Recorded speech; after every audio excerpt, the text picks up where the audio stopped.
Hello and welcome to this podcast edition of Sam's Alternatives with me, Sam. Episode 64. Shortly I'll be chatting to Nick from Tasmanian Punk Rockers, Swords Bros. There's a few things to talk about just before we jump on and chat. We've got a lot of stacks of new releases that have been released in the last few days. Such a Day's Bad, Juju, Nightlight, Heaven Alone, Engraved, Cenobia, Porkers vs. Equus, Cheapskate, Forever on High, The Rainfall, YKL, Written by Wolves, among other bands that drop new music. Interviews coming up. Tuesday the 24th of March, Stone Trip. Saturday 28th of March is Firefly. Saturday 4th of April is Moose on Dash. Tuesday the 7th of April is Gurns. Sunday the 12th of April is Grimlock. Saturday the 18th of April is In Lucid Dreams. Sunday the 26th of April is Tailor-Made Rejects. We've also got Saturday the 9th of May is of course the Coogis. Saturday the 16th of May is Terry Truern, 3BB RFM presenter. Saturday 23rd of May is of course Unwanted Subject. And Tuesday the 2nd of June is of course 51st Avenue. Alright, Nick is in the lobby. I'll let Nick in and we'll start this interview. Afternoon, Nick. Or sorry, evening now. How you going, mate? Yeah, not too bad. Yourself? Good, thank you. Nice to actually finally meet over WebEx. I know we've spoken a lot through Messenger over the last few months, but actually put a face to a name. Yeah. Yeah, likewise, man. It's been a long time coming. Yes, no, I'm a massive Swords Bros fan, and a lot of good Thank music you. coming out of Tasmania at the moment, especially in the punk scene. Yeah, there's a lot. It's like when I was young, maybe 15 or 16, it was a big scene, and here we are nearly 20 years later and it's come back again. It's a good thing. And I guess bands like Luca Brasi and Alpha Wolf have definitely put Tasmania on the map and become Yeah, they've done massive. very well. Uh, and you're actually from Burnie, or you live in Burnie, is that I live in correct? Burnie. Yeah, I've lived in Tassie since I was about 7.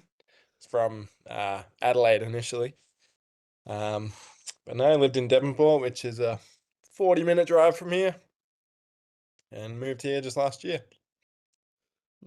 It's a nice place, Tassie. I've been there once and I want to get back because it is such a beautiful place. Yeah. We've got it all here. Except maybe I wouldn't come in winter. Last time I was there, I was in winter and it was a little bit too cold for my liking. Yeah. Whereabouts are you I'm located? in Remind me. Warrigal in Gippsland, Victoria. Yeah, okay. So, Bit different. yeah, just a little. Uh, I don't know how far Burnie is from Warrigal in Victoria, but it'd be a long way. it's like it's a good bit. Uh, Yeah, Big walk. just over the Bass Strait a little. Yeah, not much of a walk over it, but the humans unfortunately can't walk on water. I think some of us wish we could at times, but Yeah. Hey, look, maybe someday. yes. But of course, Call It What You Wanna was the latest single from Swords Bros back in June. Now, I knew it was sort of sometime mid 2025, but sort of like, nah, it can't be 8 or 9 months now since it dropped. Yeah, that's surprising to hear. Like you're right, but it doesn't feel like that long. God, and we'd recorded that a bit over a year prior to that, so took a long time to get it out, and we got there. Got a few more from that session too, but in good time. And of course, Agoraphobia and November, the two songs released previously before Call It What You Wanna. Yep. Same recording session, same place. Um, and we recorded 5 songs in total that day or that weekend. Um, 2 more to come. Oh, I'm sort of eager to hear more from Swords Bros because, of course, I've loved what I've heard, and um, yeah, I just feel like you bring something to the table that some bands in Australia, and no offense to the other bands, but there's something different about Swords Bros to a lot of the other punk rock bands here in Australia. Don't know what it is. No, I think we're just we're not we have no filter whatsoever. We're not trying to sound like or like act sound like perform like you're meant to. Um each gig to their own, each one of us to our own. Um any day a different gig. Yeah. Um we just do what we want. I like that idea of not trying to sound like any other band, you're just trying to sound like what you want Sword Bros to sound like. Yeah, and it's treated us well so far, so I think we'll stick with that formula. Well, this is a bit of a milestone, Nick, because not only are you the seventh Tasmanian band I've interviewed, but you're also interviewed number 200. Hey, nice. So it's taken a while to get there, but What an yes. honor. What a privilege. Thank So you, man. if people haven't picked up already, I've mentioned Nick's band about 8 times without formally introducing Nick, who is, of course, one of the guitarists of Swords Bros, of course. Yes, didn't even pay him to say our name that many times. Let's see how many more times I say the band name throughout the interview. But no, if you haven't checked this band out, check them out. I know there is a lot of good music here in Australia at the moment to check out, but just work through a list. That's how I do it. I just say, all right, here's a few bands I haven't checked out. Just go one, two, three, listen to half a dozen. It's pretty Yeah. easy to do with Spotify and Bandcamp and YouTube. Yeah, they got a pretty good formula at recommending other artists from nearby now. So, ooh, can you excuse me just a minute, man? No, no, you're right, Nick. All good. Oh, so yes, for those that don't know, 200 interviews. So this started all the way back in what, about May 2021, I believe, was my first interview, and now it's sort of, yeah, full circle, as they say, and 200 interviews and loving every minute of it. But yeah, well, I'm very intrigued to hear some stories about Swords Bros, and we'll get to how I actually discovered Swords Bros, which, like a lot of the bands here in Tasmania, that's probably going to be the same story as most of them, like Tide Walker and my deceased estate, Drenched. There's a formula that has happened with finding these bands, but yeah, nah, you've got to check them out. If you haven't checked out Swords Bros yet, check them out after this interview. I'll share some of their songs on my start that again. My weekly local bands and artists Spotify playlist. Tongue twister. I'm glad that wasn't part of the interview. My I tongue missed it. twister. Then I tried to say my local weekly Spotify playlist, and I was saying something along the lines of my weekly blah, and I just Hey, look, I don't think I could say that either. uh, but no, I'll just refresh everyone. Of course, I will be uploading this episode tomorrow, and I'll actually get it out right this time. Swords Bros will have the first 6 songs on that weekly local bands and artists Spotify playlist, including a couple that I mentioned there in Call It What You Wanna and November. So, Thank you. nah, Too good. You're too good. once I hear a band, I generally stick with them, and Sword Bros are one of those. Appreciate you. But Nick, it's pretty much a chat.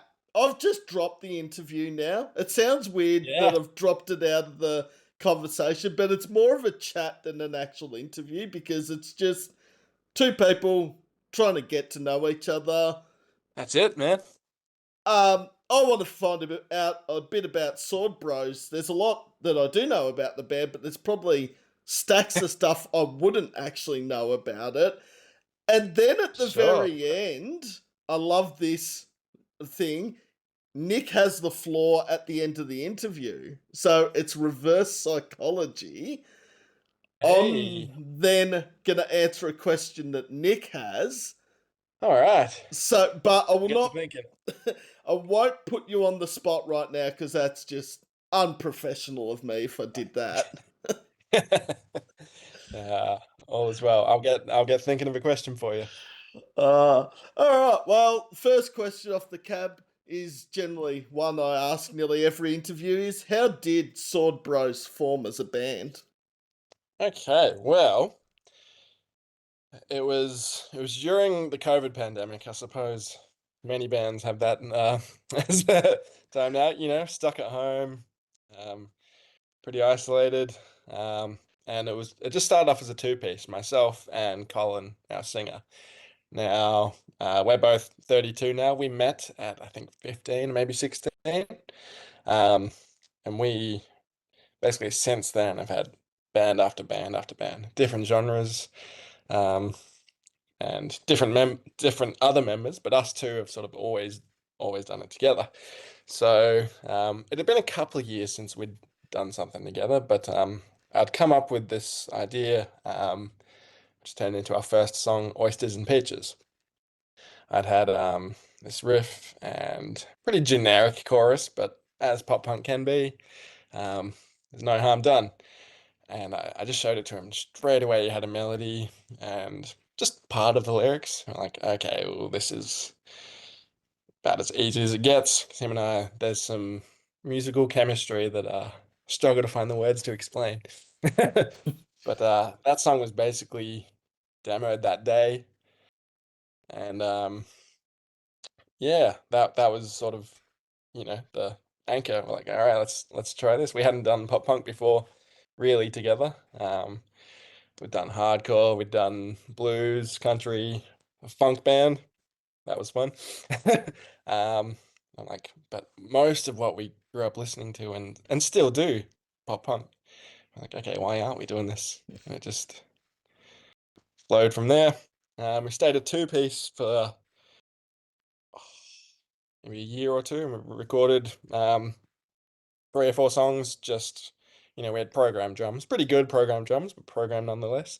Um, and we recorded the full songs as a two-piece at a mate of mine, Dave Venter's home studio. Um, and then started to pick up momentum, and like, hang on, wouldn't it be fun to perform these? So we ventured out into finding a couple more members. That didn't take long, um, and yeah, just picked up from there. So it only takes two to start. It only takes one to start, but two makes it a bit easier. To, Well, to...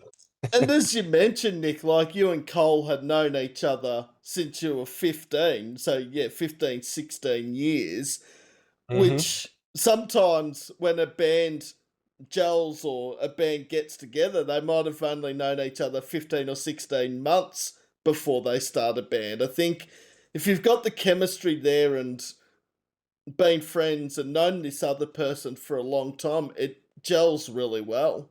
Yeah, yeah, and it always has, and hopefully always will. Whereas the other three guys in the band, we're on to our second drummer, but case goes for both. We didn't know any of them. They're 4 or 5, 6 years younger than us, um, and they all seem to know each other. But yeah, we met them and just got along like a house on fire straight away. So um, you got to maintain that youthful edge. Yes, the youthful edge. I'm not got that youthful edge anymore. I'm getting too old for. Like everyone's doing all this stuff, and I'm like, yeah, I'm 40 now, and it's sort of like things I could 40. do 15 years ago can't do now. Hey, you're only like a quarter of the way through, don't you worry. Uh, but and like I like the idea what you were saying, like you'd been in other bands before, like hardcore and funk and blues, but hmm your roots are that you love pop punk music. And now I know Australia does have quite a few now, but for so hmm long there weren't actually that many big name pop punk bands in Australia up until about 10 years ago, probably. Yeah, yeah.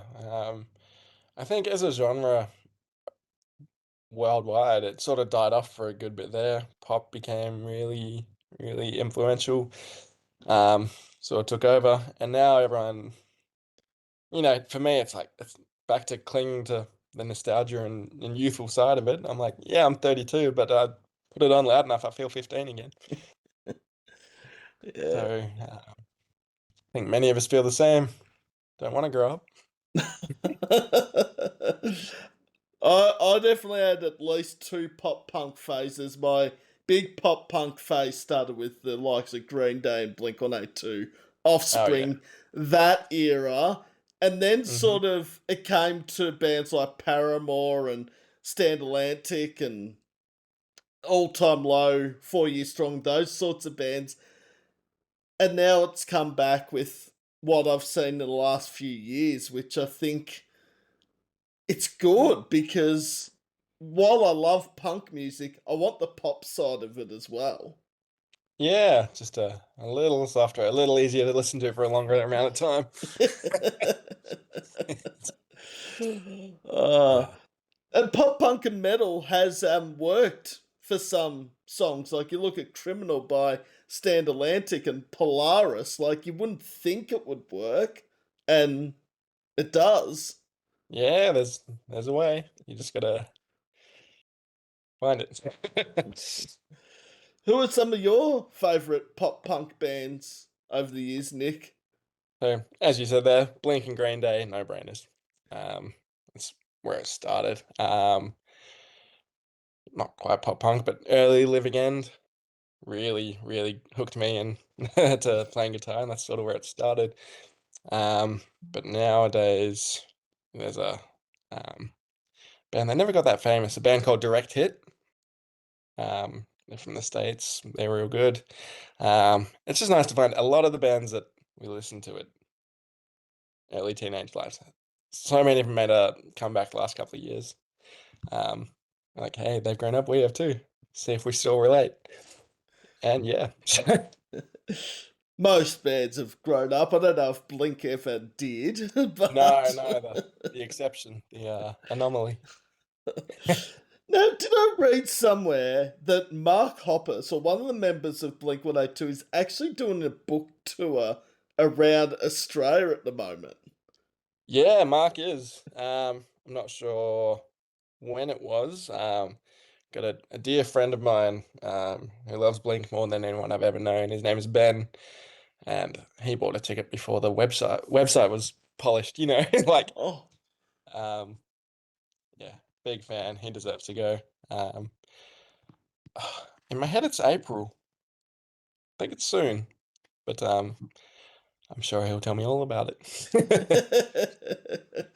I got to see Blink, the original, oh, sorry, the semi original lineup a few Yeah. years ago. Sorry, I do realise there's been two drummers of Blink 182. There's been Travis and obviously the other one. But yeah, it was Travis, Mark, and Tom, and it was just like, this is old school Blink at its best. They played all their best songs, obviously. Yeah, yeah. No, they're a special place in my heart and many others.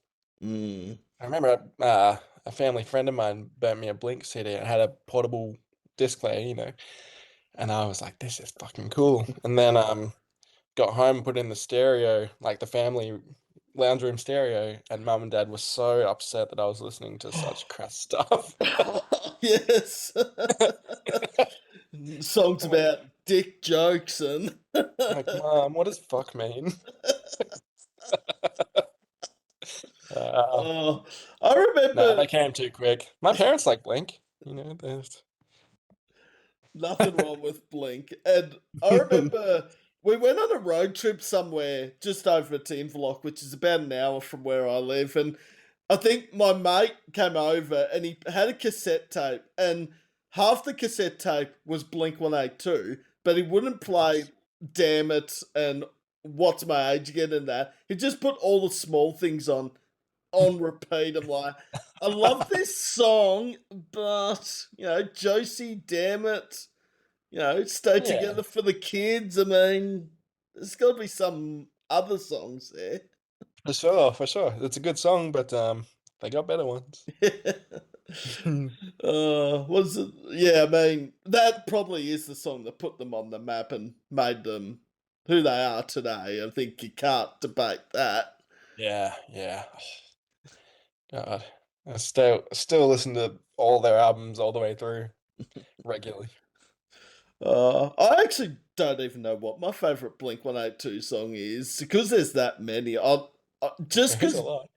I think "Damn It" has to be up there, just because it was the first song I heard from them, and also, Dude Ranch was probably the first album I'd listened to in full from Blink. So Yeah, yeah. I got the CD my friend had burnt me back then was the greatest hits album. Um, so I got a good scope of things, but I think Take Off Your Pants and Jacket takes the lead. very tacky title for an album, but that's Blink in a nutshell, isn't it? Damn right.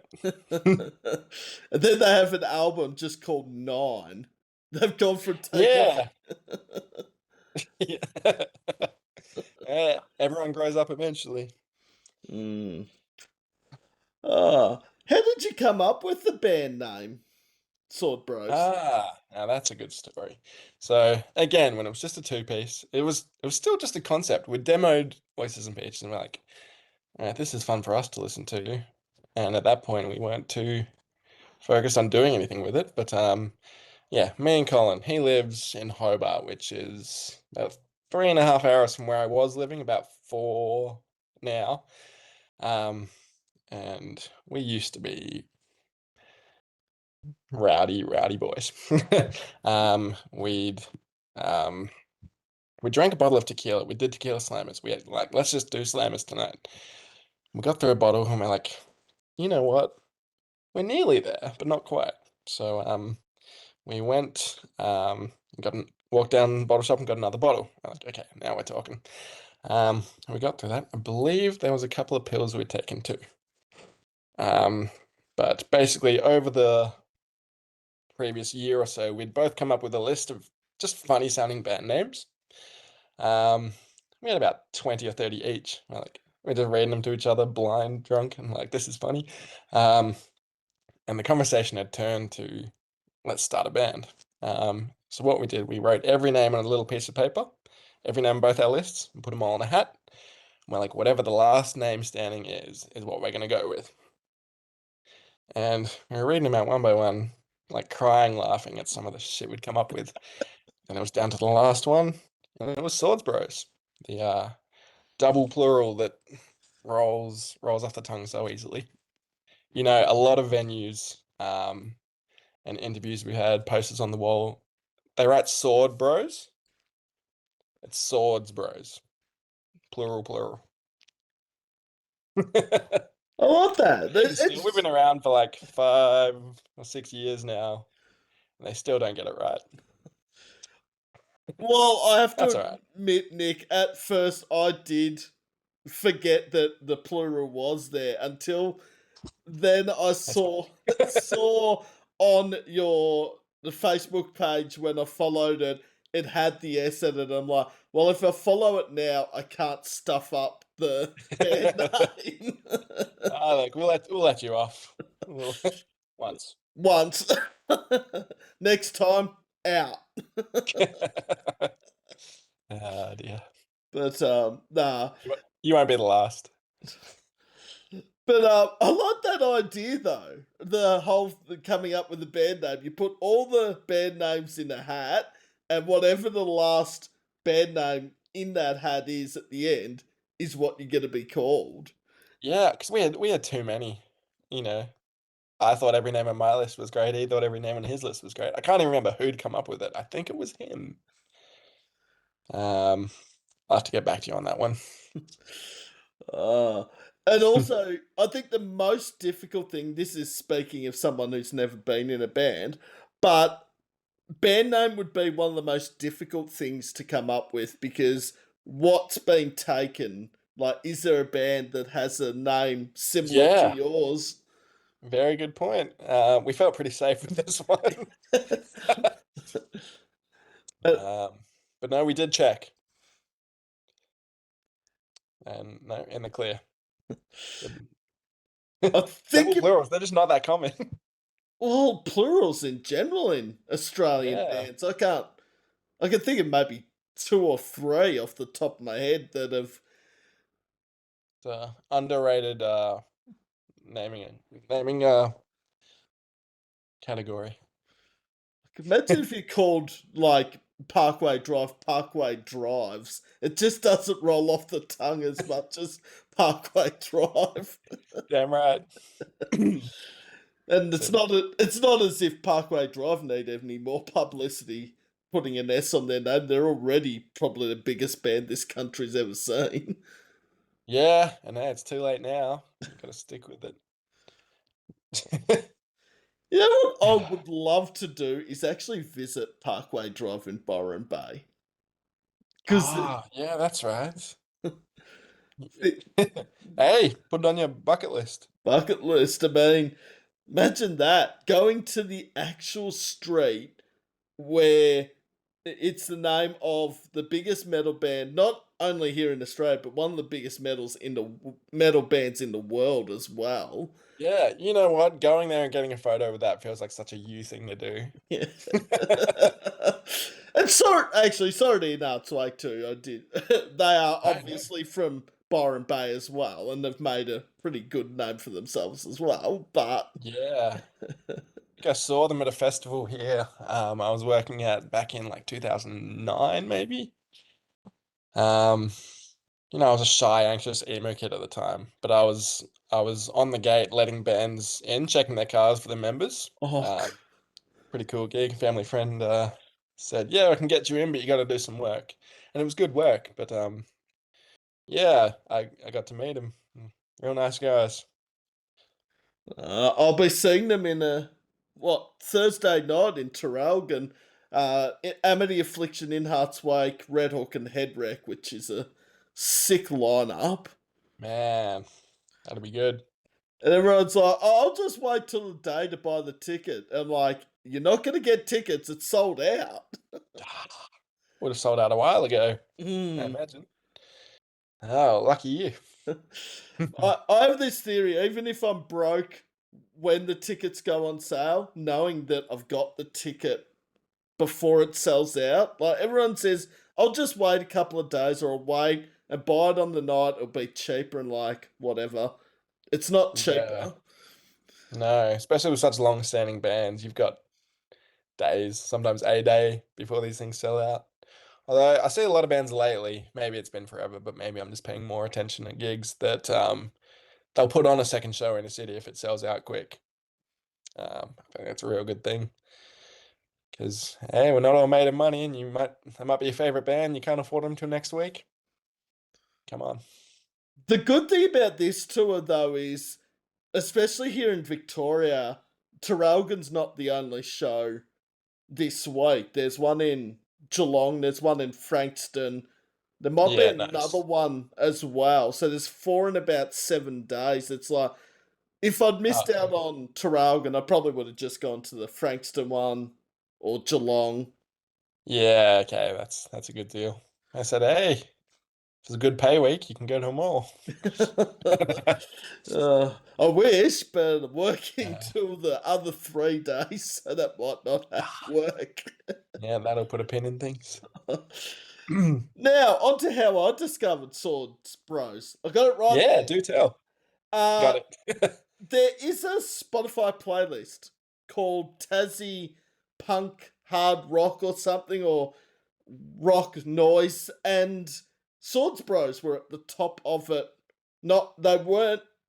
They're at the top when I checked them out, but obviously a few other bands have gone above it, and there was Drenched and Tidewalker and a few other bands, and then top one Swords Bros, and I think it might have Hey. been Oysters or Yep. Bacardi. It was one of the two songs, and like Why not? I love Tassie music. The other ones I checked out were awesome.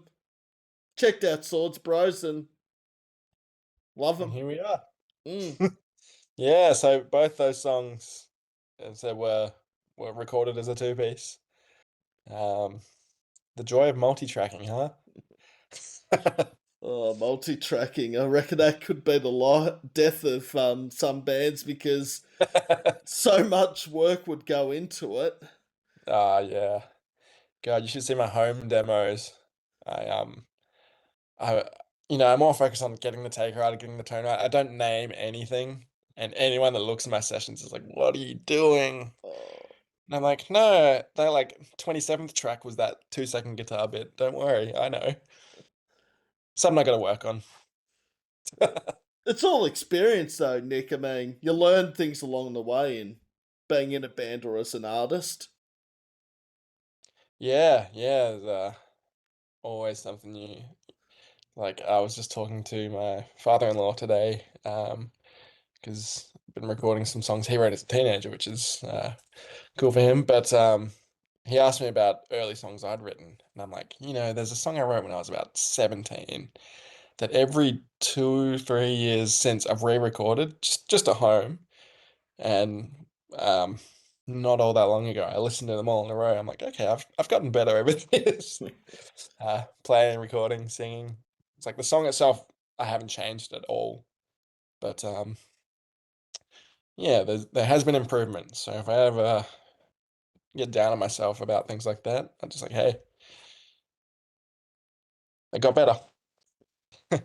And I think generally members of bands and artists are harshest critics of themselves. Like a lot Oh of yeah, the people that don't, well, I wouldn't know the first thing about what's recorded right or edited or mixed or demos. Like I wouldn't see it as bad because I wouldn't know. sure. I found yeah, yeah, everyone's got it very different. I'm no expert, but I tweak something until it sounds right to me. That's all it's got to do. I said I'm not trying to get the finished product at home. I'm just trying to get the idea down and the layers in place. Um, but again, if someone who really knew what they were doing was watching over me, they'd probably be cursing and sweating. Maybe one day I'll read a book on how to do Well, it. whatever you're doing and whatever Swords Bros are doing, you're doing it right because the music, as I said, is incredible. And I mean, if you keep pumping out bangers like Call It What You Wanna and Oysters and November and that, I think you're going to have a lot of new fans very shortly. Let's hope so. I said, you get even one more follower after a gig, and you're like, okay, cool. Um, so yeah, we got a bit of life left in us still, don't you worry. Well, what has the overall response been like for Call It What You Wanna? So call it, interestingly, a song us as at the core love, very special to us, very personal. It was actually one of the oh, Hammy, second guitarist, Hammy Steen. He actually wrote that song, at least the bones of it, which I've tend to have written the bones to every other song. He was like, I have this idea, and everyone was like, this is incredible. So there's a little secret intel on that one. But yeah, we love the song, and we were so keen to get it released. Our, everyone that comes to our show seems to like it. It just didn't get the hype and overall response that our more pop punk songs have. And I think because we established ourselves as a pop punk band, when we release a softer song or a, more alternative rock, I suppose, it just didn't quite land the same. So like it's liked, but like agoraphobia, way, way better stats and acceptance of that live and on streaming services. So yeah, not as good as we'd hoped, but people like it. No. It is a, when you think about it compared to the other songs, it is a bit more of a I wouldn't say a ballad at the start of the song, but it's sort of more. It takes a It's bit more to get into the song. dynamic. We'll go with dynamic. I Dynamic. said it's because at least to me it feels like alive. It starts off so quiet and soft, and then when everything comes in, it's um hard. Like all our songs, hard not to play it faster and faster live. I feel like I write a song and it ultimately just ends up being recorded faster than the demo. The proper recording's faster than the demo, and then live it's faster than the proper recording. But I feel like Cole it just is set at the right pace. Um, it sort of loses its edge if we play it too fast. I feel the others might disagree, but you ever come to one of our shows, you could listen to a playlist of our stuff and it'd be like an hour long. We could play that same playlist live and it'd be like 40 minutes. So, um, yeah, things speed up live. We get excited and rowdy. Yeah, because like when you think about it, like whether that's a 30-minute set, a 40-minute set, like Hmm. that's if it's a 40-minute set, you're almost looking at double figures worth of songs because like unless you want to crack jokes or talk for a long time. Yeah. Well, I think our last set was a gig. A gig we did a couple of weekends ago was, I think, a 40-minute set. I think we got 12 songs crammed into that, maybe 11. Whereas I know back when we started, it would have been 9 or 10. So we just got better at playing them and in a live environment, especially if you know our song, The Ballad of Debbie and Doug. That is about 30% faster than the recording as a stable now. So Oh wow, because I went and listened to all the Swords Bro stuff today, and I listened to the ballad, of course, and I was like, Mhm. seems pretty fast anyway. But if it's faster live, then Yeah, that's pretty insane. we played on the edge of not being able to play it lately. It's it's good. And oysters and peaches, it's an interesting combination for a song. I don't know how they would go together, those two Well, things. But that was the premise. It's like, what's two foods that would be like the worst mix? And I think again, I can't remember if it was Colin or me, but first came off the rank, it was like, yeah, that sounds horrible. Let's stick with that. seafood and fruit. It's Mm-mm-mm. Hey, maybe we're missing out. working in You ever hospital. heard of a you heard of a banana fish? No, It's a real banana thing. fish. Real thing. Banana fish. All right. There's some research will go into me looking up this banana fish. Oh dear. Working in hospitality, I've seen some weird stuff on dockets. The other day, though, this might have been the weirdest thing. It was a prawn linguine, so seafood again, pasta, with a side salad with the prawn linguine. I was like, seafood, Oh pasta, and salad. no, no, no. No deal. No, oh, that's copyright shit. Uh, yeah. But some of these you go to a real fancy restaurant, and they bring out like a plate of something, and it's like this big, and it's like chicken and chocolate or something. Like they oh, just mix the craziest shit. oh, oh, if you watch any of those Gordon Ramsay shows like Kitchen Nightmares or Hell's Kitchen, I mean, Uh, oh, but yeah, yeah, I mean, he swears a lot, Gordon Ramsay, but man's a genius. Like, you don't become a Michelin star chef and have that many restaurants around the globe without having some sort of talent. yeah, he's got it. So like those that can do it, turning to master chefs. Those that can't, start pop punk bands. It's Or One or the start other. YouTube channels. Hey, what you do is important, man. uh, and given how much stuff there is on YouTube, it is actually hard to sort of get your name out there as a podcaster, as a band artist on YouTube, Spotify, any of those platforms, because there's so many bands and YouTube channels out there that, Yeah. yeah. I think consistency is the thing, and I think you've got that down pat. So I don't quite know how we came across each other, but ever since we've been uh friends on Facebook, you just support, support, support. It's unreal, man. I'm trying to think.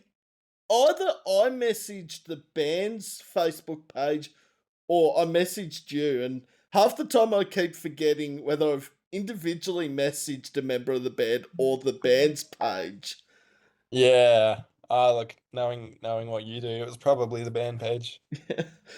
I have started to get into the habit more if the person's friends with me on Facebook, I actually do message them directly because I know some Facebook pages they say thanks for contacting us. We've seen your message. We'll get back to you. Mm-hmm. So That's a good good thing. I try to get back to everyone on the band page.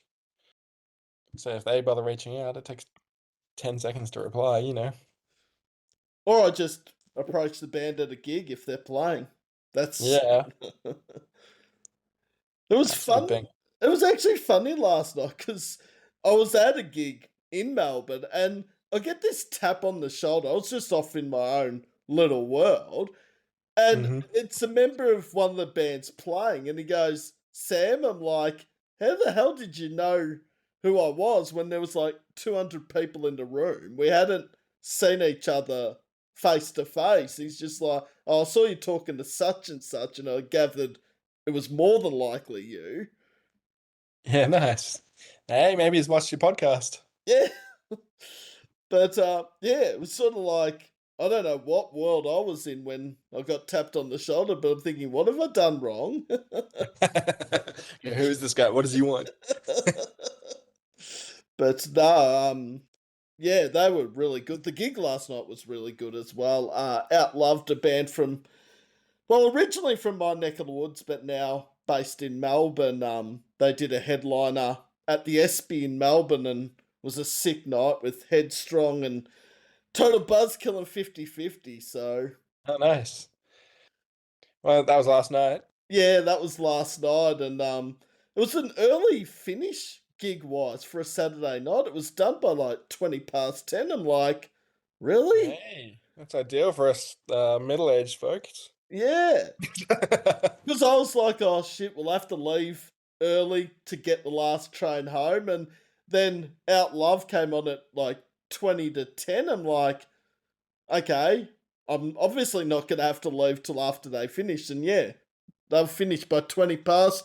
Still had stacks of time, so I hung around and yeah, Nice. Oh, perfect. I say that's a very considerate time frame. wish all gigs were like that, to be honest. Yeah, we play some shows. Again, one last month. I think we started at 11, and hours set. I'm like, luckily we were staying at the venue, but I'm like, it's getting harder, man. Well, and also like there's the factor with bands and artists that you have to be there a couple of hours before to do the load in and sound check. So Yeah. My wife's picked up on that. I'm like, hey, we got a gig an hour from here. Uh, we play at 5 tonight, and I leave at 10 in the morning. She's like, what? And I'm like, there's stuff to set up. It's like she's like, so like you're not playing till that night, and your whole day goes to it. And I'm like, that's just how it is it's sometimes. it's better doing it that way than rolling in. And I see some bands do it, and there might be circumstances where it is not helped that some bands roll in like 10 minutes before doors, and it's just like, Yeah, yeah, we've we've seen plenty of that. Said, if it's like a festival thing and you're all plugging into the same amps or whatever, so be it. But also, it's nice to support other bands playing when you can. Keep in mind, look, we're a five-piece band, and I can definitely understand getting five people to stick together. It's hard work. Like when it comes to practicing or even availability for some gigs, it's like there's five completely different schedules you need to link together just for an hour or two, but easier said than done sometimes. That's very important too, the whole factor of trying to get all five members of the band with the different schedules and that, but also seeing the band you're playing with live. Like, so many people I know, and I'm not going to name drop, but some Hmm. bands just say, oh, we'll play our set, bugger off. Yeah. Yeah. Look, I won't say I've never done it, but if I got nowhere to be, why not? They watched us, let's watch them. But I guess, like, obviously, family, work commitments, and that, there are reasons why people do it, obviously. And yeah, if you've got a young family or a work the next day at 6 a.m., then obviously. Yeah, for sure. uh, what does 2026 hold in store for Swords Bros? Well, um, look, we're nearly a quarter of the way through, and I don't have a solid answer on that one. I said, so far, it's not our biggest year. I think, I said I recently moved away from my hometown. Colin's uh, had a child recently. I think he's planning another one. So we're just life's a bit in the way, but we got plenty of new songs. In a couple of weekends, we're actually um, all meeting at a B&B, sort of in the middle of all of us, and just having a weekend of rehearsals and hanging out. Because we've got some new songs that are demoed or ideas I have that we haven't actually been able to sit down and polish together. But I would say a couple of release shows coming up for some songs we are yet to record, some new ones to record, and I know, right, the busy gig season's over, all that summer. Things tend to quiet down pretty significantly here through winter, but good time to write. Cold weather, just stay indoors, right? It's Yeah, emo bands will thrive. some hibernate during winter because the cold months too. Yeah, well, I said maybe I'm growing up, maybe my social battery's just depleted, but I love staying home. It's either a gig or home. Um, Fine by me. And you can do a lot of stuff at home. You don't need to be. You do heaps of stuff at home. You could hundreds of things, man. I think also, if we've learned anything from COVID, I can't believe we went 45 minutes without mentioning, or I went 45 minutes without mentioning COVID. Um, if COVID taught us anything, it was that we had to adapt to being at home and finding ways to communicate with people. So WebEx and Zoom were perfect examples of that through COVID, Mhm. obviously. Yeah, I said it's like a distant memory now. Like a lot of good, a lot of bad came from it. I've had COVID 3 times myself. How about you? If I had it two or three times, I reckon I've definitely had it two times at least. Yeah. Wonder if it's gone. I don't know. No one Well, talks about it anymore, but I maybe something else. do find it funny. The two times I got it, neither of them were being at a gig in close encounters with other people.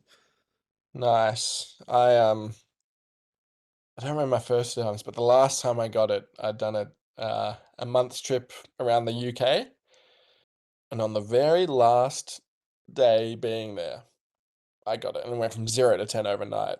Oh. Um, and was that sick. Didn't feel like eating. Couldn't sleep because I just couldn't get comfortable enough. And then I had like 32 odd hours of flying to do. Oh, And the jet lag on top of it. I was just zombie mode. Um, Crazy. Got to the Melbourne airport and slept on the tiles. That was good. because I don't know about you, Nick, but I do not sleep well on planes. No, no. Said everything I could get my hands on to aid. But like it was one of those, was it the A380 or something, a huge plane, about 300 people on there, and every single person had COVID, I'm sure. Oh, that's. It was like staff, everything. It just, if you finally could find 5 minutes to sleep, you get woken up like, Or oh. drinks tray or food tray coming around. That's the thing. It was unlimited free alcohol, and I didn't want any. Oh, Sad a story. must have been really bad COVID if that's the It was case. bad. It was bad. I started Because seeing people that weren't there, and ah, first time I got COVID, and I still don't know how I got it. It must have been at the gig because I was on a bus or train from Melbourne back to Warragul, and there was two other people on it that were sitting down the front, and I was at the back. I'm like, I couldn't have got it from the train trip home because that would have been not even close to the other person that might have been contagious. sure. Ah, I think it just stuck to things. It lived away from the human body for long enough. Bloody surfaces. Who needs surfaces?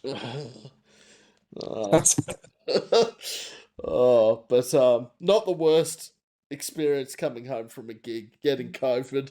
Last year, I got shingles on the way home oh, from a jeez. gig, which I don't ever wish on anyone. And the venue I got it, oh, I'm not going to say the venue I got it at because I probably had it before, but the venue of the gig that I got it from, I'm Hmm. going back to in 2 weeks' time. It's like, shit, this is going to be surreal because the last time I was here for a gig, I came home in excruciating pain. So I'm hoping history doesn't repeat itself. Yeah. What are the chances? That's it. Well, hope you don't get it. No, You won't. You won't. You won't. because like when I got on the train home, I'm just like feeling like I was in pain. Like I didn't mosh, and I wasn't anywhere near the mosh pit, so it can't be an injury. And then I look down, I'm like, oh shit, shingles. Oh, you just knew? Yeah, you see the like rash or the yeah on you, and you just look at it. Went to the doctors the next or the Monday. This Hmm. is shingles. I'm like, don't say that. Ah, how long a recovery was that? It only took a week, but there was still patches after the week where it was like constant pain at times. Mm, not ideal. Not far from it. No. So if anyone wants to know the experience of what shingles feels like, it's as if you've got 1,000 needles being stuck in your body at one time. I can think immediately of like 50 better feelings than that, at least. Oh, 100 maybe for me. I'd rather be tattooed with a needle for 4 hours than have shingles ever again. Well, here's hoping it Oh, never comes your way again. no, I'm clean skinned by the way, so and that's saying a lot if I was to get a tattoo, but I don't know. It's been on my radar of something maybe of getting somewhere down the track, but it's been said You for see, you see years. that? Ah, The Swords Bros. Hey. I like that. That should be a design on the So that merch. there is is heavily based off one of the swords from Zelda Ocarina of Time, the Nintendo 64 game. I think because Colin got ones similar, if not the same. We just had a slight variation of color. Because we both love that game. We've played it on and off since we met. And yeah, just seemed fitting. Zelda, that big game and big series. I mean, Nintendo created some of the Huge biggest game for its games. time. I play it every now and then now, and I'm like, how on earth did they fit that on this like 512 megabyte cartridge or whatever it is? I don't know how they did either. I mean, and you think of Super Impressive. Mario Brothers and Donkey Kong and all these games that were on the Nintendo franchise that still to Yeah. this day very popular and still churning out games for the Yeah. No, the best console. The 64, as far as everyone. I'm concerned. Think everyone watching this that was born after 2000 is probably thinking, "What the hell is a Nintendo A Nintendo what? 64?" Yeah. All the way from 1964. That's Well, not if we, true.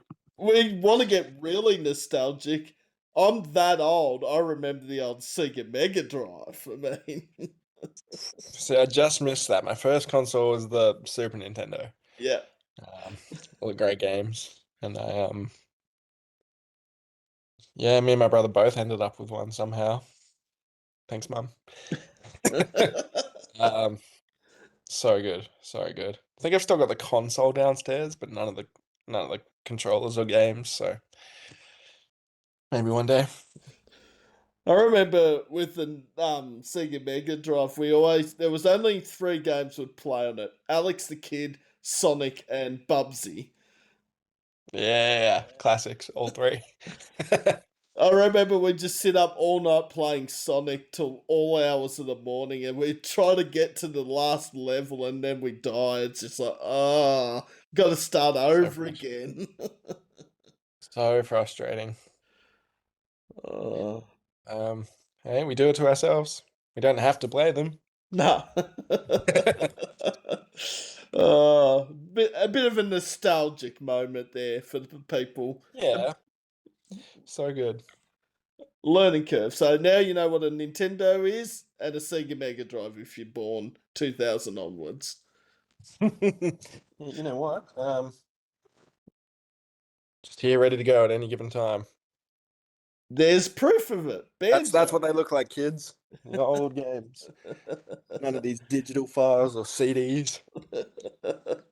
Well, we could get. Oh, I don't have it anymore. I was going to say I could get out my old Discman and show people. Man, they better make a comeback. You know, you run and the CD starts skipping. Well, funnily enough, it's as annoying because the door's closed, but I actually still have a CD player in my room. Hey, nice. As I said, I used to have a good CD collection. I moved out of college to Melbourne for about 9 months. Um, Came home, mum and dad had cleared out a lot of my stuff. I'm like, not my bootleg CDs. Oh no. Well, don't copyright. Lesson learned. Oh. Sorry, we've gone off a bit topic, haven't we? A little bit. It's my bad. We've gone from Sword Bros to COVID to nostalgic game All consoles. technology. It's good. What's a Uh, CD? I think, or if you ask someone what a VHS is, they'll look at you going, "What the hell is a VHS?" Actually, one last thing. The Super Nintendo cartridges used to be grey. And I have a vivid memory as a kid. I got a permanent marker and colored one in black all over and put it in the VCR player or the video player, because I wanted to watch my game as a movie. Text, it didn't make it into a video. It jammed up the VCR. I Oh no! think mum and dad got it out, but how was I to know?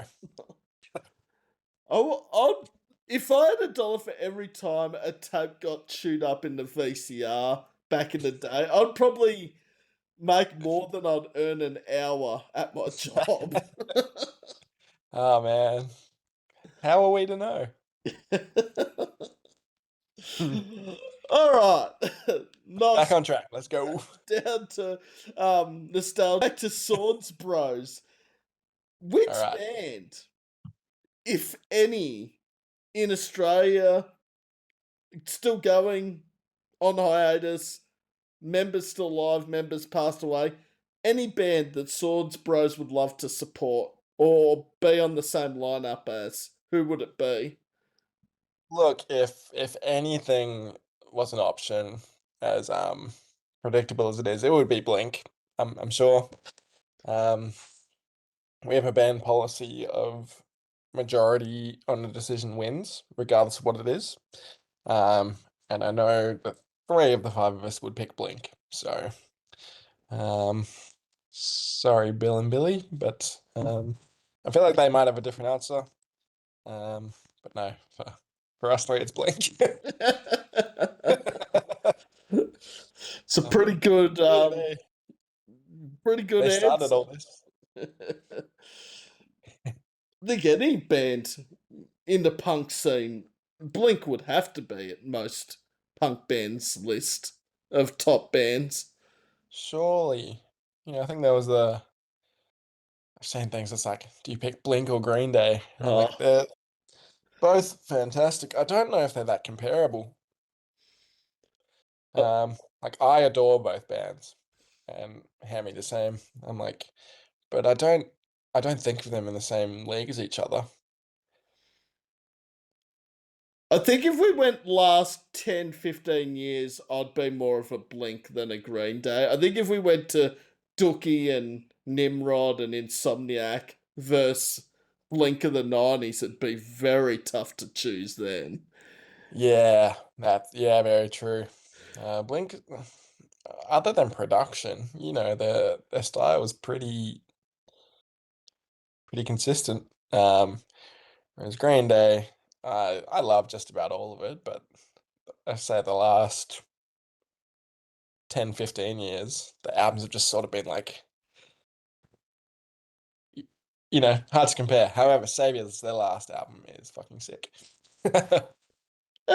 And what's the album after American Idiot before the trio of 21st albums? Century Breakdown, See, I my didn't personal favorite. I didn't dislike 20. I loved it. Like 21 Guns, Know Your Enemy. There's some really good songs on that album, and I think it's very underrated. After, Yeah, I mean, American Idiot for me hard to is, top. yeah, Jesus is That's where Suburbia alone. I mean, I remember on the family TV about this big at the time, seeing the American Idiot video come on Rage. I'm like, this is insane. And I'm like, Mom, I need the CD now. She's like, go ask your dad. I'm like, Dad, I need the CD now. And he's like, okay, let's go get it. That was good. Um, but yeah, that maybe that's my favorite. Either that or 21st Century. Like 21st Century, you got to listen to start to finish. There's some real hidden gems on there. Um, American Eulogy being my favorite. I think the most interesting thing about Green Day with American Idiot, like, because it was what, 4 years after Warning, I think it was? I think 5 years? so. 2000 to 2004. Yep. Yeah. And like, I loved Warning. I actually thought Warning was a very good Such a good album. album. And then I'm Yep. like, when I first heard the title track to American Idiot, Holiday, and then that banger that is Jesus of Suburbia, a 9 minute track. Yeah. As a single too. I remember that playing on the radio. I'm like, cool. They're playing lots of their songs in a row. Because I was young. I don't know, young teenager, if that. Um, and yeah, I'm like, this is such a long song. I've never heard anything like it. I think it also held the longest um, song duration in the Hottest 100 up until Runaway by Kanye West a few years after that. Yeah, sounds about right. back when Triple J Hottest 100 used to be good. So, Yeah, yeah, yep. Good. It's not just me thinking that. oh, well, there's just been so many good songs that missed out the last few years. Like Alpha Wolf a couple of years ago when they released the album with Sucks to Suck, Bringing Back the Noise, no Hmm. entries. North Lane have had next to none. Trophy Eyes, it's just like, come on. Yeah, there's such a cult following for hardcore and metal bands, but it's just I don't think it's got a chance in the mainstream at this point in time. Um, at least for normal radio stations like Triple J. It's probably hardcore stations. I don't know. Not my favorite genre. I like it some of it. I can appreciate it all, but in moderation for me. I don't mind it, but it's got to be, it can't just be the whole song, or if it is, it's got to have some good melodic parts in it or something, because that was a really bad screamo attempt at my. Yeah. Like maybe I just don't like it because I can't do it. People keep asking Um, me to do a raw, like a blur or a scream, and just like, no. mm, yeah. No. I can't. I have a 40-minute drive to and from work every day. And I'm like, I've had my attempts at trying to myself. You can be as loud as you want. No one's gonna hear you. Can't crack it. My voice doesn't do that. No. And like, I mean, I guess these bands get used to it and they have singing lessons and all that on how to prepare, but Well, that's it. I've never I've never looked. And so I was barely even singing before Swords Bros. Um, but here we are. mm. Ah, some of your favourite fellow Tasmanian bands, because Swords Bros are obviously from Tassie. Sure. Well, again, being five of us, I think there'd be a fair few different answers there. But there's a couple of bands that stand out to me. One being Who Threw That? Really good band from Hobart, which again is about 4 hours from where I live. But played a couple of shows with them. Run Your Mouth, a relatively new band. Not sure if you've heard Nice. of them. Marcus, the lead singer and guitarist of them, is actually who we recorded the last few singles with. We've got two more to come over the next few months that he's done too, and I reckon it was such a good time. I reckon we'll stick with him. Um, then there's a band called Loonwood. It used to be called Scatterbrain. They've disappeared a bit. I think they're coming back. New band name. Um, some new songs. They're really fun. Just you know, young kids, but they've a lot of potential, a lot of fun at shows. Um, and then we've got um, a guy I know, Zach Henderson, sort of a Australiana folky type thing. Um, and he had maybe still has a band called the Surreal Estate Agents. Um, very very cool blues rock band. Um, Lots of fun live, really good live too. Um, and if I had to pick, there's so many, and every genre is covered. Um, if I had to pick one more for me personally,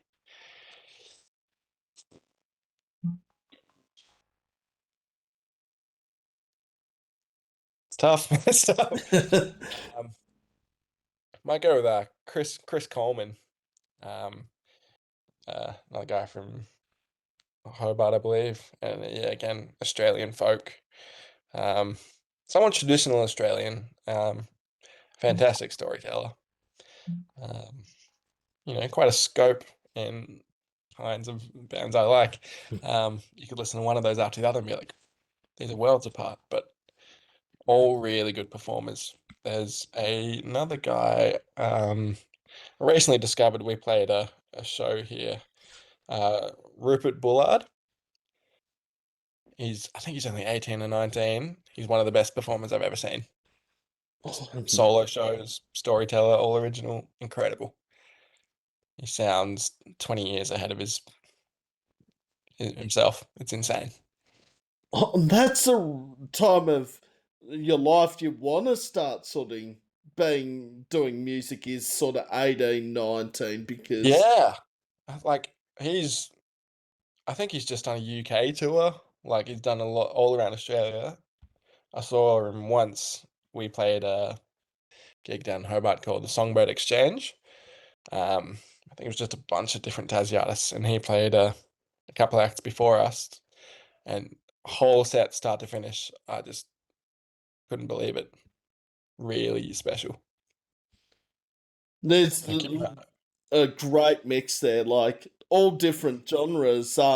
Funnily enough, I interviewed Run Your Mouth, not Marcus, but oh yeah, Daniel, the drummer of the band, who also they're not as active at the moment, but they're still around. Who is also in Slow Down Sonic as well.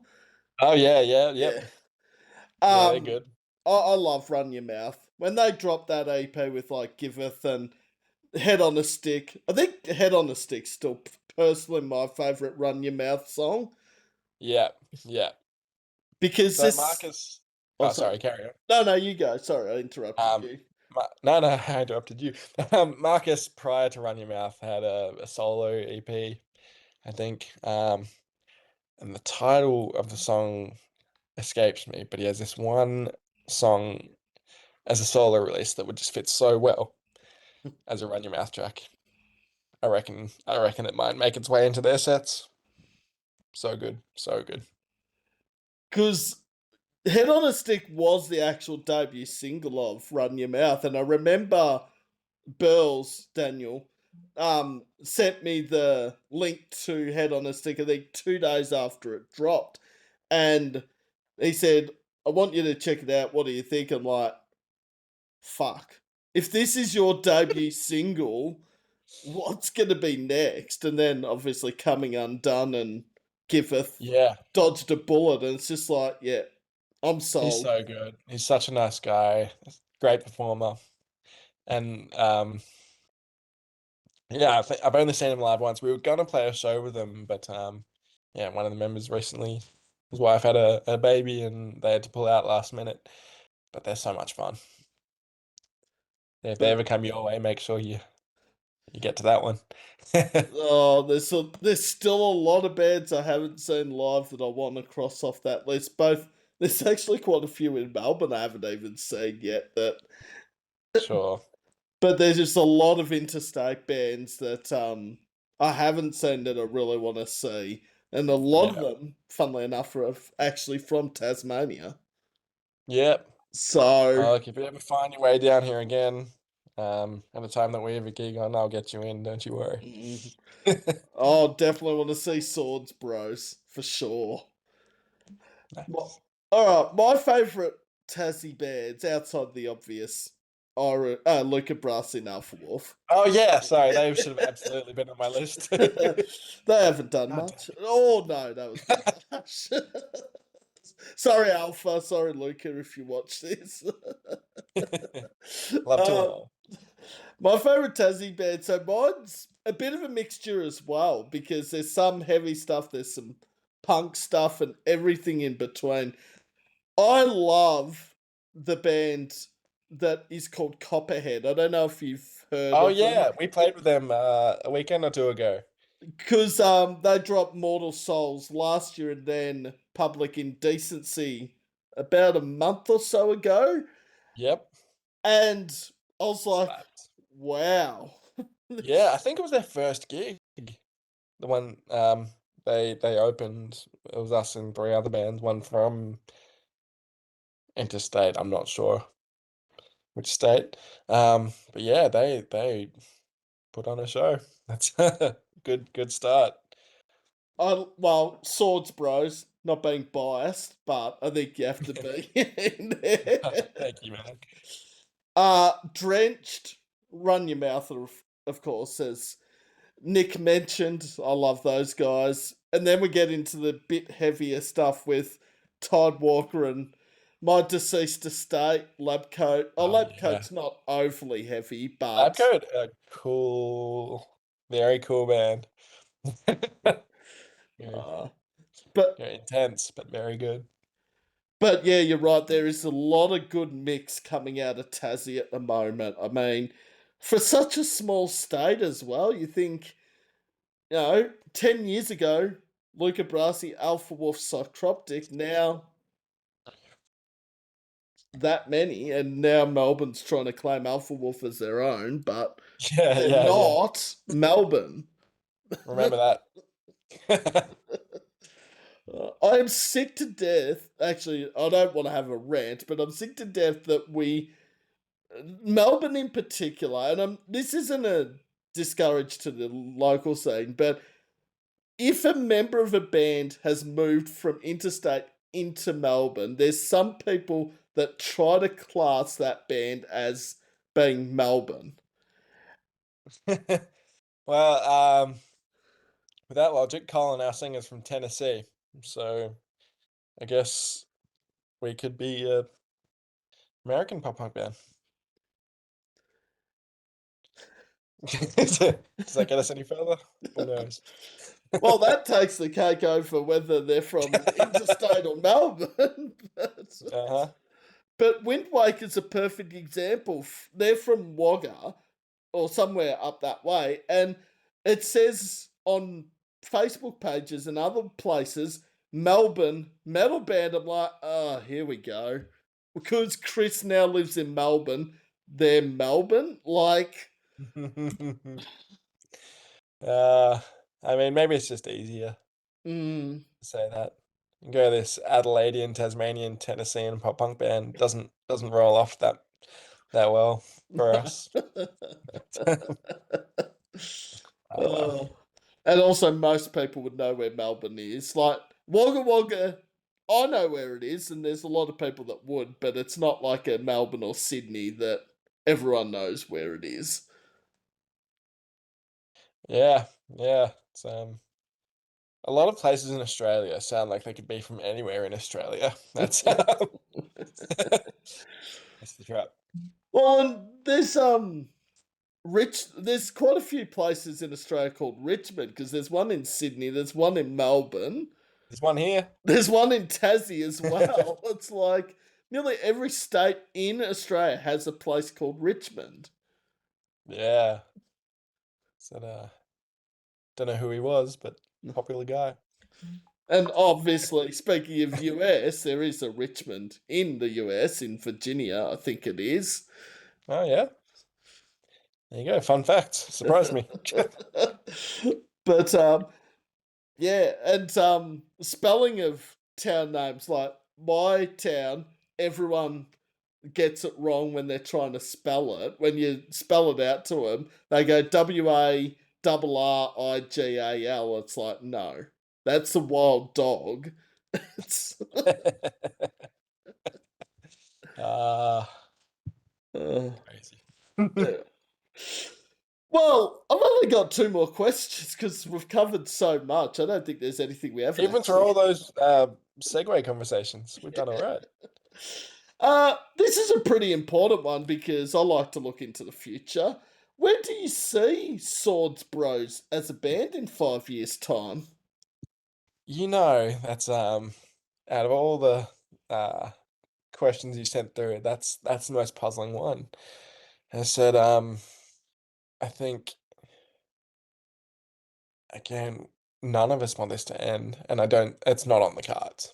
Like we every so many months we have a full check-in about how everyone's doing, what we do next, what takes priority in the band's process externally. I said, Colin and I both new families that are still growing, being a bit older. I think that just seemed to come on from nowhere, and hey, we both love it, but it slowed us down in a couple of ways. Whereas the other guys, a bit younger, still figuring out what they're doing. Um, and at times, this seems like their main focus. And, we want to hold on to that because as soon as you stop putting thought and energy into it, that's when things fall apart. Instead, we've been able to navigate all these changes without falling apart, and you know, not really ever even coming close to it. So I think my thoughts, I think we'll stay fairly Tassie based. Love to do an interstate round of shows sometime. When that's going to happen, I'll go back to it again. Five guys, five different lives, trying to navigate that. Tricky. Um, but we've had some awesome opportunities opening for bands that have come to Tassie that we never thought we'd get to. Um, Highlights being Sly Withers and the Smith Street Band. Um, Opening for them, like, back when this started, I'd be like, no way. Now it's like, yeah, we've done that.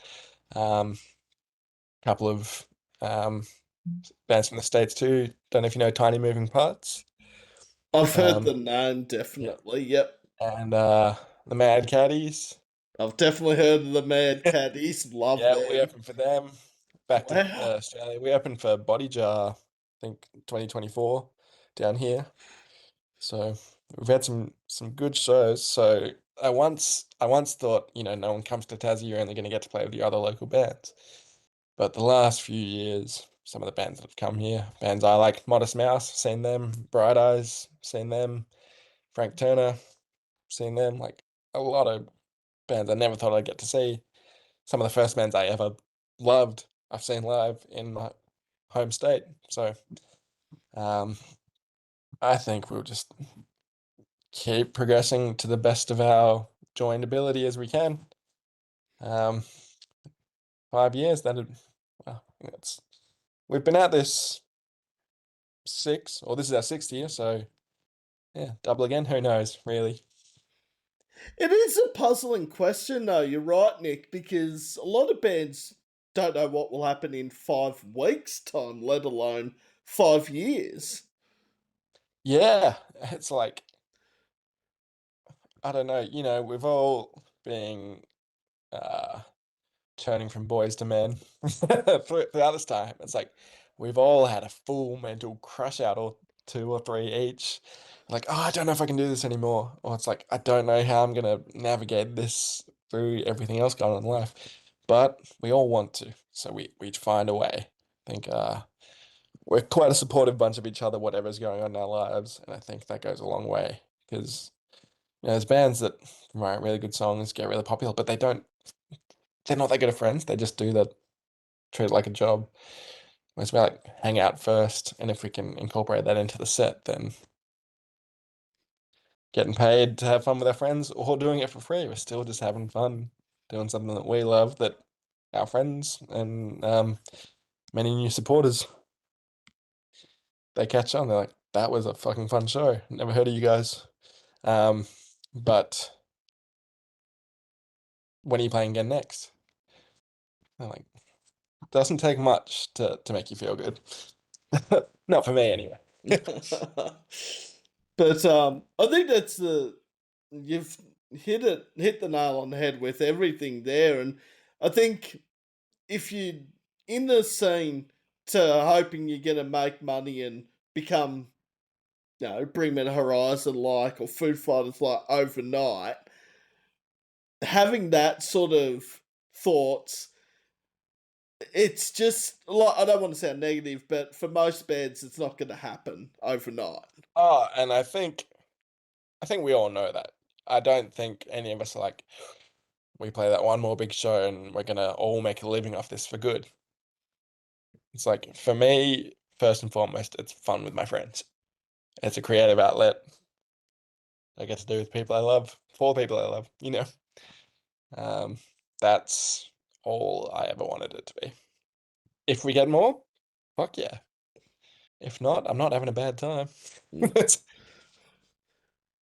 Because I actually had this very conversation last night at the gig with Ione from a Gippsland band that have in the last 10 years, like they started out pretty small, trying to get themselves known, and now one of the fastest rising metal bands in Australia, Ocean Yep. Sleeper. And I just said it's awesome to see you guys actually hard work has paid off because they've gone from this band from Sale, again, like a Wagga, where most people wouldn't know where Sale is in Australia, to I would almost put them in the top five biggest metal bands in this country right at the moment. Now, they're touring overseas, they're playing sold out shows, and to see them progress from what they were to now, like,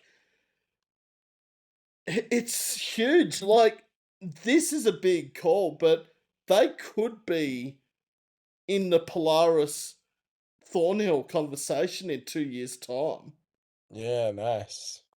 And I think they're very close to being that third, fourth biggest band in this country.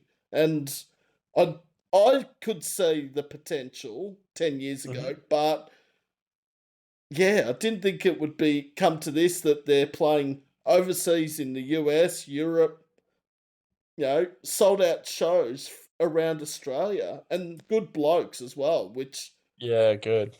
it Oh, that's awesome. that's yeah, the like nicest bunch of guys. And I really you know, I interviewed Ione a couple of years ago before, or they were starting to become big. And I'm just like, now, there's something I can always look back on. When they become that big band, I interviewed them just before they became big, and that's a memory you can't get rid of. Hell yeah, man. That's so good. So I wish Ocean Sleep all the best in the world. Great blokes, they deserve everything that gets given to them in the music scene, because not only for hardworking people, but for absolute gems of human beings. And yes, there's some musicians in the scene, I won't again name drop, that it's all about me, me, me, and not about the people that got you there. Yeah, yeah. I feel like no one specific, but you see it and you're like, why are you doing this? Like, each to their own. Mm. And Parkway's the same, Alpha Wolf's the same. I've heard they're just genuine guys that still treat everyone the same, even though they're the biggest names in this country. Like Hmm. Parkway, just a few lads from Byron Bay. I mean, Yeah, just a good idea, and it worked. Whoop. mm.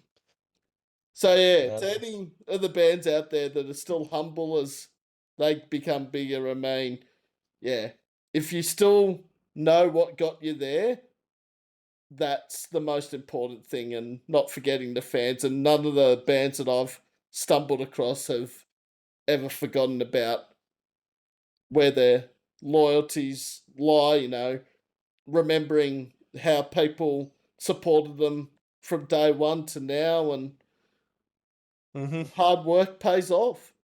Damn right. Well, that sort of leads into the last question, actually. What advice would you give to bands and artists starting out? Advice. Well, having had a few projects, some solo, some with the same people again and again, different styles like Colin. I think step one is make sure you actually enjoy who you're doing it with. You know, you you get some friends in your music class at school, for example, and you just start jamming with them, and like you just stick with that because it's what you know. Like, hey, I know this guy, but I don't really like him. Like I've jammed with bands that no one else from Soulbros has been in over the years, and I'm like, I like playing music, but I'm not enjoying this dynamic.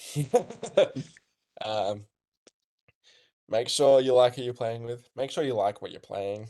Again, there's a kid that's um couple of years into guitar, piano, whatever. He's like, I really enjoy this, and he joins a cover band when he wants to be writing originals.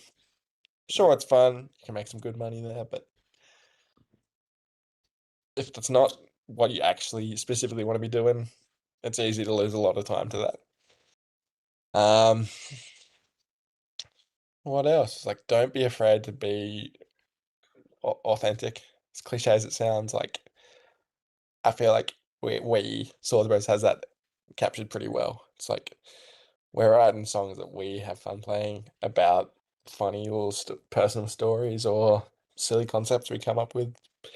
Um, it's like to be like, oh, I need to be like that band. They've got lots of fans showing up to this gig, and you sort of fit the mold. That restriction will, I reckon, that'll break a lot of bands before they reach what they want to. Um, yeah, don't hold back. That's what I got. It's very sound advice and very important advice. Like, I think the two things there for me is that, like, doing what you're doing with people you enjoy working with. Like, you can see it with Sword Bros. Like, you'll gel very well together. Not that I've seen the band live, but I've seen videos, obviously. Yeah, yeah. It's like you got to be friends if you're doing it a lot and for a long time. You got to be friends. But nah, and yeah, I think enjoy what you do as well is a very important thing. It's if you're enjoying what you're doing, everything else will just happen. And you can see it with a lot of bands. If they're enjoying themselves up on stage, you know, within half a minute probably of the first song. Yeah, I feel like we particularly thrive off audience environment. Like we've played the odd show to a few people, empty room nearly. Um, and we still just fuck around with each other. Doesn't matter if anyone's really there watching. Obviously, if the crowd's all tanked and right in your face, it's like that's our sweet spot. But if no one's there to interact with, we'll interact with each other. I think also the ones where there is only a few people, like, you got to think that there could have been any number of shows on this night, or they could have been anywhere else in Australia or Tasmania. They chose to come and see you. Like, that in Yeah, itself is very special for a band. damn right. I think a lot of us can agree money is pretty fucking hard lately. Like someone pays 10, $20 to come see your band. Special. And $10, $20, like, it could be any number of bands. Sometimes $20 can get you five or six bands at a Yeah. mini festival, and you think, I don't want to pay $300 to see one international artist when I could see six times that for a tenth of the price. Yeah. Yeah. No brainer, really. You might also find your new favorite band on those $20 shows. Yeah. People come up to us and they're like, never heard of you guys, but halfway through your set, I started, adding your songs to my library. I'm like, thanks, man. I wrote that drunk in my bedroom. So good. That's another thing I think's important. If you're at a show, going up to the band after their set and saying that you enjoyed it. A lot of people make the time for us, and you know, we could not feel good about our set, we could feel tired, but always try to make the time for people that make the time to do that because they don't have to tell you. And some people won't do it. Like, they'll say, "Oh, it was a great set," but they won't then say it to the band or approach them. And it's just like, I think it's very important to. That's a way to get a conversation started, or go up to the merch desk and chat to them there. They generally. I couldn't get away from the merch desk last night, and I wasn't even in the band. But uh, no, it's such a good thing. So you do these 3 or 4 band shows, and there's 3 or 4 demographics that didn't come for you specifically, but made a lot of friends for gigs. Nearly all of them. So, mm. Oh well, I've hit Nick with all the hard questions. Now it's reverse psychology. So the Dun, tables dun, get turned. dun. It sounds I like Who Wants to Be a Millionaire or something with that music. I guess I've got a hopefully fun question. You don't need to name drop if it's confidential, but what's the worst thing you've encountered at a gig? Uh, regarding the band or performance. Yeah, okay. Yeah, Like something like that was crazy or unexpected, not necessarily worse, just something so unexpected or shocking. it's not shocking and bad in a sense. It's more that I never thought I'd see this happen in a mosh pit where this is actually a funny story, but it's the weirdest thing I've ever seen. Where there's four people gathered around in a group in the mosh pit sitting down. I'm like, Sitting? or kneeling, sitting. I'm like, what in the fuck is going on? And all I see is people with 7 cards in their hand playing a game of in No the way. middle of a set. I'm just like, I guess there's no law against doing that, but No, it's not illegal.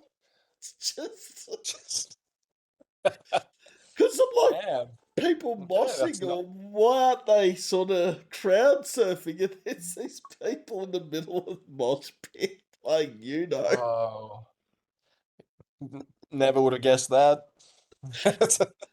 Now, the funnier thing about that, Nick, is it was at a metal gig. Now, again, Of course.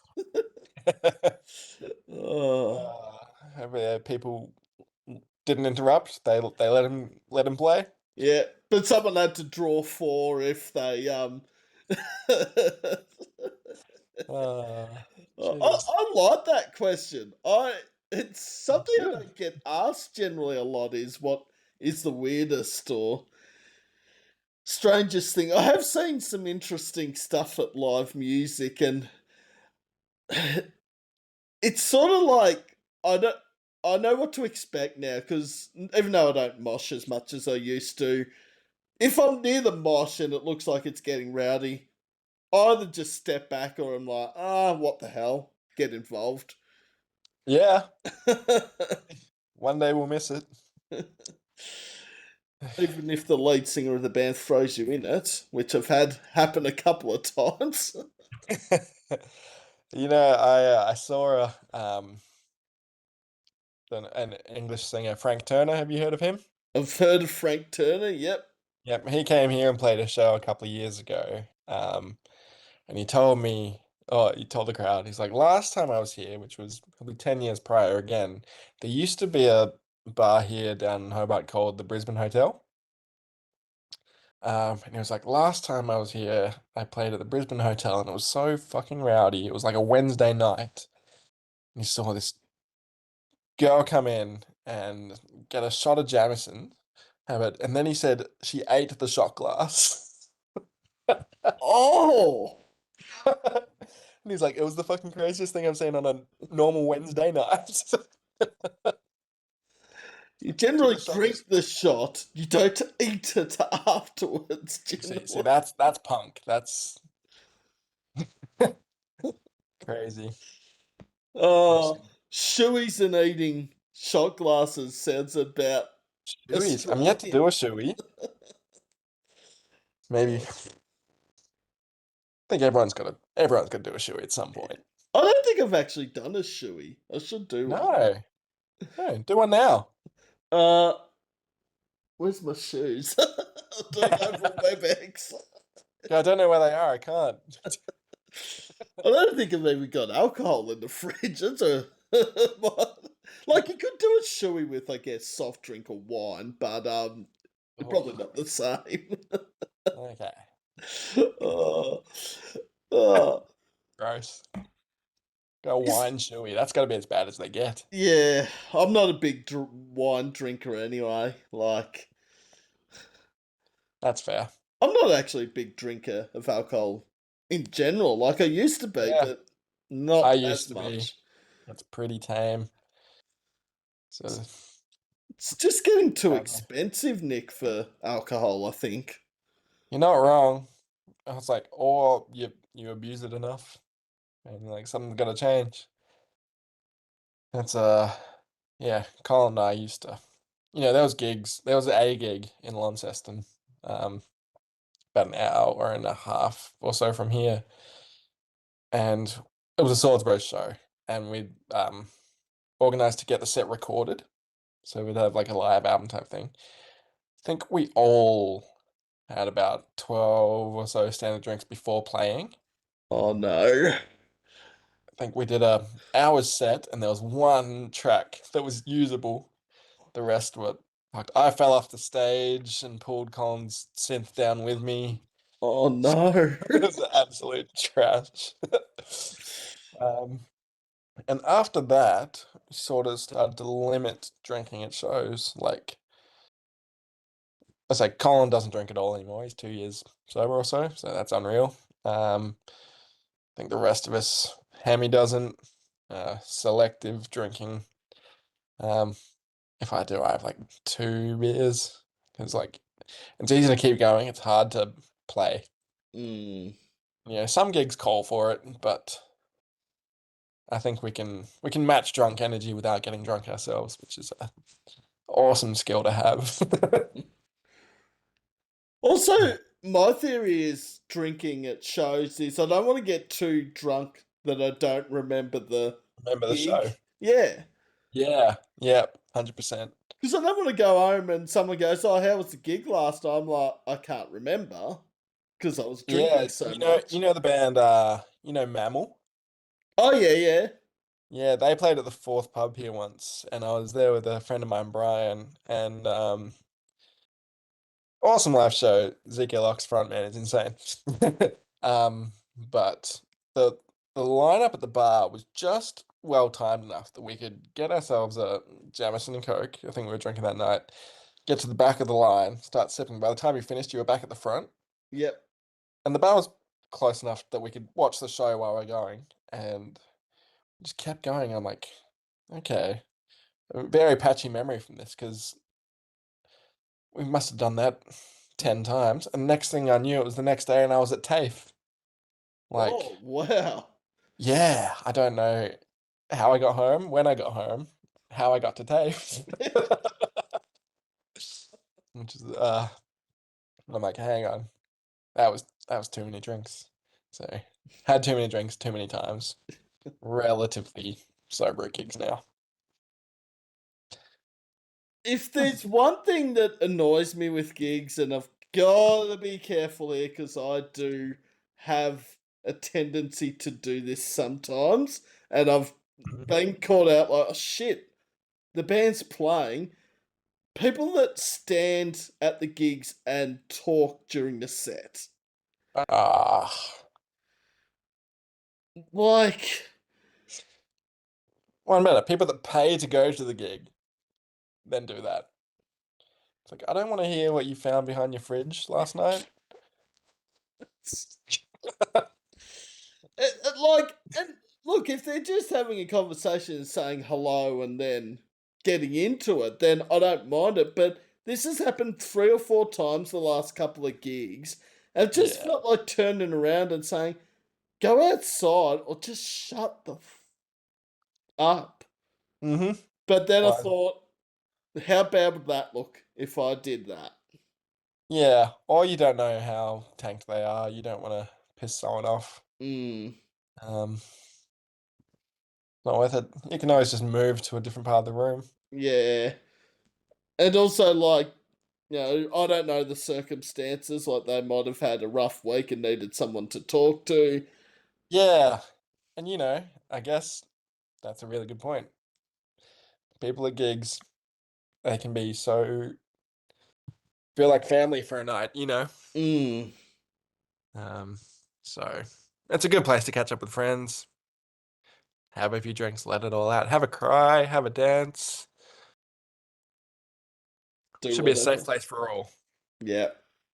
And most gigs are safe. There are the crowd killers out there, but found 90% of the gigs here in Australia, everyone's there to have a good time and mosh and headbang and whatever else they do. Yeah. Let a little loose. Even play Uno. Yeah. Yeah, I might I was thinking of taking a chessboard to the next gig. A chessboard, that At one of them. King Queen to No, you know what? Twister. Twister. I actually would pay to see that anywhere in a venue, Nick. Someone set up a Twister mat as You guys are so funny. I've seen a lot of stuff in mosh pits. I don't think I've ever seen a game of Twister go on. So I want to see that at a gig sometime. Well, let's see who can make it happen first, you or me.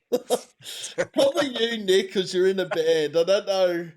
Any people looking at me probably think, who are you and why are you asking for a game of Twister in a mosh pit? Oh dear. Also, Tassie guys, I reckon it'd be easy to get them convinced to do stuff. Melbourne people, you get them to try and get involved, and they're sort of like, I'll do it if that person's doing it. It's like, Oh yeah. yeah. No, we're pretty open to suggestion here. Actually, when this gets uploaded, I want people's input in this. What do you actually want to see in the mosh Yeah. pit? Or, like Nick asked me, what's the weirdest thing? Yeah, I want to know. Yeah. It's because I'm sure there's been some shit. And another weird thing I saw was the old row pit at Amanamuth at Knotfest a couple of years ago. Everyone got down and rode the boat in the mosh pit. Nice. I have heard of that.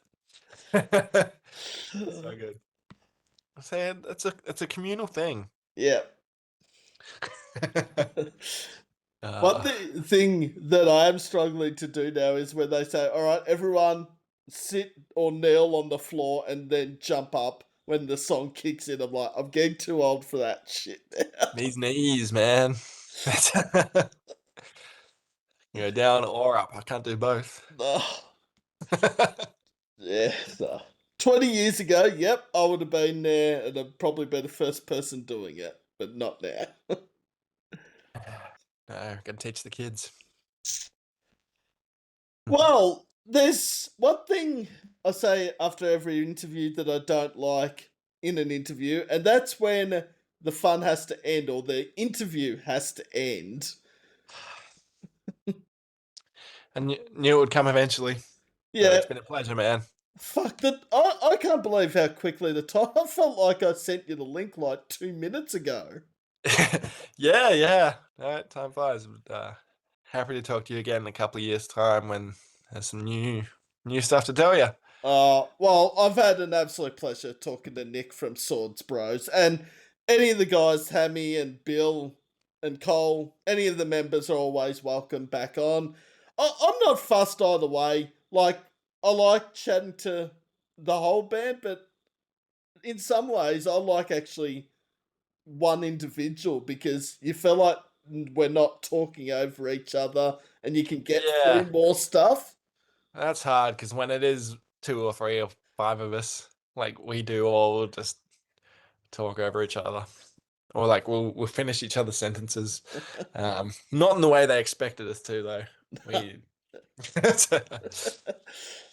But just before we go, we can find Swords Bros on all the social media and Yeah, outlets. YouTube, Spotify, Apple Music, even Deezer. That's I an haven't inside joke. actually That'll used that'll land Diesel. well. Deezer, no, I haven't listened to anything on Deezer. I thought it was Hey, Weezer maybe with maybe it's cheaper. it. Is it Weezer's platform? Because if you take the D out, the rest spells Weezer. Hey, they should make a deal with that. Well, what was that video clip they did with the Muppets? Was that Keep Fishing? I think it was. It escapes me, man. It's been a minute. Another one of my bands I loved in my punk phase was Weezer. Anything off the Blue album, Oh yeah. that very album actually that had Keep Fishing and Dope Nose on it, which for the life of me I can't think what it was called now. Oh, they got Melodroid? a fair few albums, man. It's excusable. It was one of their non-color name albums. Ah, that makes it harder, really. Because yeah, there was blue album, red, green. I think there was a yellow album Weezer did. I think. They ran out of colors. Oh, but nah. If you have not checked out Swords Bros, make sure you check them out after watching me and Nick talk about the band for a long time, which is good. Yeah. Ah, man, I've had a blast. Thank you. Oh, no worries at all. I'll send you a link. I'll watch it back, laugh at how many times I laugh at myself or pick my hair or do whatever I do during an interview. Hey, we all got something. I think I keep looking right into the camera or down on Well, the ground, down on my bed, which I'm about to get into. I haven't So- noticed. I haven't noticed you're looking down at the ground because I keep looking down at my piece of paper, which is not very professional. Hey, it's done the job. Certainly has. Well, Nick from Sword Bros, absolute pleasure. I'll send the link tomorrow at some stage. And enjoy the rest of your Sunday night, and we'll chat again soon. No worries, man. Thank you. Take it easy. Same to you. See ya. Cheers. Bye.